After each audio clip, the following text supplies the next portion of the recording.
Bismillahirrahmanirrahim. Assalamualaikum warahmatullahi wabarakatuh. Apa kabarnya anak-anak kelas 3? Semoga kalian semua di rumah dalam keadaan sehat, juga bahagia belajar dari rumah bersama keluarga ya. Nah, hari ini kita masuk pembelajaran online lagi nih, pembelajaran tematik. Di tema 3C, subtema 1, pembelajaran 3 dan 4. Nah, belajar apa aja sih hari ini? Nah, yang pasti pembelajarannya akan berbeda dengan pembelajaran ketika kita saat offline di sekolah ya. Nah, hari ini gini, kita akan belajar tentang coba ada yang tahu ini tuh gambar apa aja ya? Kertas di sekitar kita. Kertas itu apa? Banyak nggak sih kertas di sekitar kita? Coba nih contohnya, ada itu layang-layang, ada buku tulis, ada mainan perahu ya dari kertas lipat, juga mainan pesawat terbang dari kertas lipat. Nah, itu semua adalah contoh dari benda-benda yang terbuat dari kertas. Nah, hari ini kita akan membahas tentang kertas. Sebetulnya masih banyak ya anak-anak benda-benda yang terbuat dari kertas di sekitar kita. Ada yang bisa menyebutkan bendanya apa aja? Hmm, ada kalender itu dari kertas juga. Kemudian apa? Ada buku tulis dari kertas sudah pasti ini ya. Nah, contohnya nih, kardus, koran, itu juga terbuat dari kertas ya. Dan semua benda yang dari kertas itu sudah pasti bermanfaat dalam kehidupan kita ya.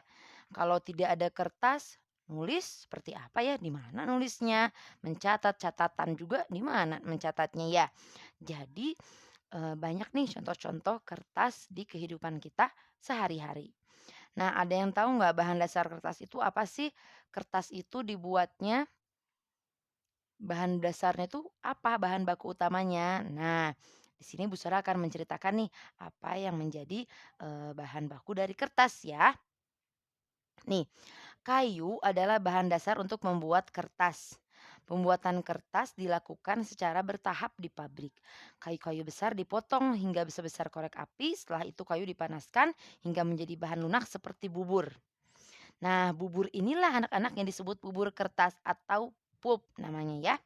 Pulp disebutnya. Nah, kayu ini kayu apa aja sih Bu Sarah yang bisa dibuat untuk bahan baku kertas? Nah, biasanya kayu yang digunakan dalam bahan pembuatan kertas itu adalah yang berasal dari pohon papirus, pohon mulberry, dan juga pohon pinus. Nah, banyak juga beberapa ada kertas juga yang bahan bakunya dari bambu dan kulit hewan. Nah, sekarang yang Bu Sarah bahas itu adalah yang berbahan bakunya dari kayu. Nah, tadi kan setelah menjadi bubur kertas yaitu pulp, proses selanjutnya pulp diberi perwarna dan disaring hingga kandungan airnya habis. Pulp yang sudah kering meninggalkan ampas berupa serat selulosa yang saling terkait. Kemudian serat selulosa ini digiling hingga pipih menjadi seukuran kertas yang diinginkan. Jadi kertasnya itu berasal dari serat selulosa ya, ampas dari pulp yang sudah disaring. Nah, sekarang coba deh kalau kita menulis di atas kaca, apakah hasil tulisannya sama dengan seperti di atas kertas? Nah, pasti beda dong. Nggak akan terlihat kan kalau menulis di atas kaca anak-anak ya? Nah, kertas itu memiliki sifat dapat menyerap air. Kertas dapat menyerap tinta pulpen dengan baik. Dengan demikian, semua yang kamu tulis di kertas dapat dibaca dengan jelas. Nah, kalau kaca itu tidak punya sifat menyerap air, teman-teman, kebayang. Kalau air kena kaca apakah menyerap? Tidak. Mengalir airnya kan? Tapi kalau air kena kertas itu akan terlihat gitu tulisannya menyerap tinta pulpen dengan baik ya. Nah, itulah bagaimana cara pembuatan bahan dasar kertas. Nih, masih ada ceritanya berlanjut nih. Tadi ya Bu Sara udah cerita juga bahan dasar itu adalah kayu. Nah, di sini tuh Bu Sara ambil gambarnya ada pohon pinus, pohon akasia, juga pohon jati.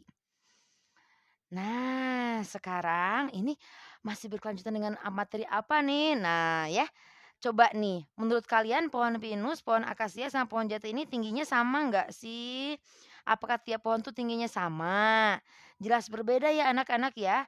Tinggi pohon itu berbeda. Nah, sama halnya dengan tinggi badan kalian. Tinggi badan kalian nih tiap anak pasti beda-beda. Ada yang sudah pernah belum mengukur tinggi badannya sendiri juga tinggi badan temannya di kelas? Nah, kita akan belajar sekarang mengukur tinggi badan ya dengan alat ukur.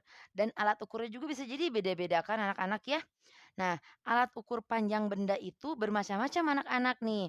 Sama seperti tadi kan tinggi pohon bermacam-macam. Nah, alat ukur benda juga tingginya macam-macam dan alat ukur untuk mengukur benda itu macam-macam. Nih, alat ukur satuan panjang dalam meter tuh ada di sini Bu Sarah ambil ada 3 macam nih contohnya. Ada meteran roll, bisa buat bangunan gitu ya. Kemudian ada meteran saku, ini buat ngukur tinggi badan. Kemudian ada meteran pita buat mengukur apa kain kalau misalkan mau menjahit baju pakai meteran pita. Ukur tinggi badan biasanya meteran saku, meteran roll itu buat mengukur, bukan bangunan ya, benda-benda yang lebih tinggi gitu ya, karena ini lebih panjang meterannya kalau meteran roll ya. Nah, itu adalah contoh-contoh dari alat ukur satuan panjang meter. Nah, itu anak-anak. Nah, berikutnya masih berkaitan tadi nih, tadi udah bahas kertas, kemudian cara pembuatannya. Nah, sekarang kita akan baca lagi tentang plastik. Masih berkaitan ya dengan, bahan-bahan bukan bahan-bahan, benda-benda sekitar ya, tadi yang terbuat dari kertas, sekarang tentang plastik. Coba perhatikan nih, anak-anak boleh perhatikan nih benda-benda yang ada di rumah, sebutkan benda-benda yang terdapat, di rumah itu yang berbahan dasar dari plastik. Pasti banyak ya, apalagi alat rumah tangga nih yang dipunya sama Umi, ibu, bunda kalian di rumah yang ada di dapur ya. Biasanya banyak tuh yang berbahan dasar dari plastik. Contohnya ember, gayung, baskom nih, sendok sayur dari plastik itu ya, banyak dan lain-lain. Nah, benda yang berbahan plastik ini. Nah, plastik ini banyak manfaatnya kan nih teman-teman ya. Tapi plastik juga dapat menimbulkan masalah. Apa sih ya masalahnya ditimbulkan dari plastik? Ada yang tahu nggak? Nah, plastik itu teman-teman membutuhkan waktu yang lama untuk terurai secara alami gitu anak-anak. Jadi butuh puluhan tahun nih untuk mengurai bahan baku plastik itu anak-anak. Nah, perhatikan nih tabel berikut. Kalau kertas itu 2 sampai 5 bulan sudah terurai. Kardus juga 5 bulan. Nah, kalau plastik 50 sampai 80 tahun baru terurai.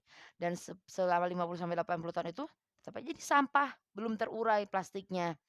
Nah, eee makanya kebayang ya anak-anak kalau misalkan sekarang anak-anak membuang sampah kantong plastik. Nah, akan terurai itu 10 atau 20 tahun yang akan datang gitu. Nah, sampah plastik itu makannya dari itu untuk mengulangi sampah plastik, kita dapat melakukan dengan 3 cara. Cara tersebut yang pertama, reduce atau mengurangi, kemudian menggunakan kembali, dan recycle dan mendaur ulang. Nah, artinya ketika kita akan melakukan apa, mengurangi penggunaan plastik nih coba sekarang aku udah banyak kan pakai goodie bag ya kalau belanja gitu pakai tas yang berbahan dari kain. Nah, itu juga bisa ketika berbelanja ya.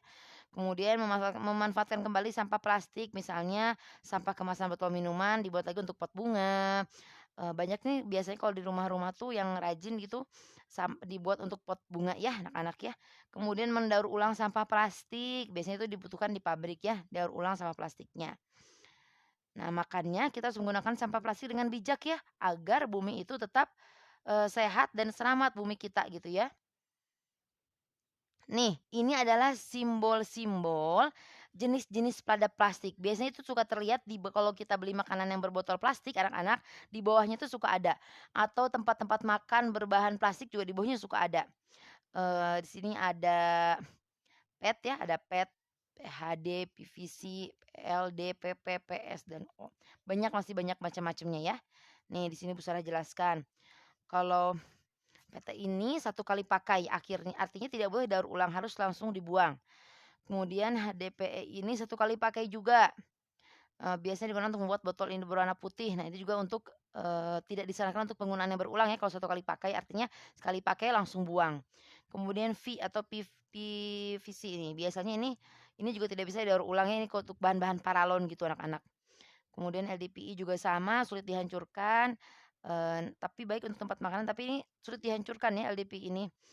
Untuk tempat makanan dan botol-botol yang lembek, nah biasanya dapat didaur ulang dan bagus dijadikan barang yang kuat dan memerlukan kelenturan. Kemudian ada PP juga nih, PP itu apa? Polypropylene. Plastik jenis ini adalah yang terbaik jika digunakan untuk menyimpan makanan, terutama untuk botol minuman dan botol susu bayi. Ada PS, kemudian ada yang lain-lainnya ya. Itu ada anjuran pemakaiannya. Jadi kita harus benar-benar bijak teman-teman, anak-anak semua di rumah dalam menggunakan bahan apa, tempat-tempat gitu ya, wadah-wadah yang berbahan dasarnya plastik, harus bijak nih, yang mana yang lebih utama nih yang harus berbahan dasar plastik. Kalau bisa selain plastik kenapa enggak ya anak-anak ya, agar bumi kita yang tersisa ini selamat. Ya anak-anak, sampai di sini pembelajaran tematik hari ini ya. Semoga kalian dapat memahaminya ya. Tetap semangat belajar dari rumah. Subhanakallahumma bihamdika asyhadu an la ilaha illa anta astaghfiruka wa atubu ilaik. Assalamualaikum warahmatullahi wabarakatuh.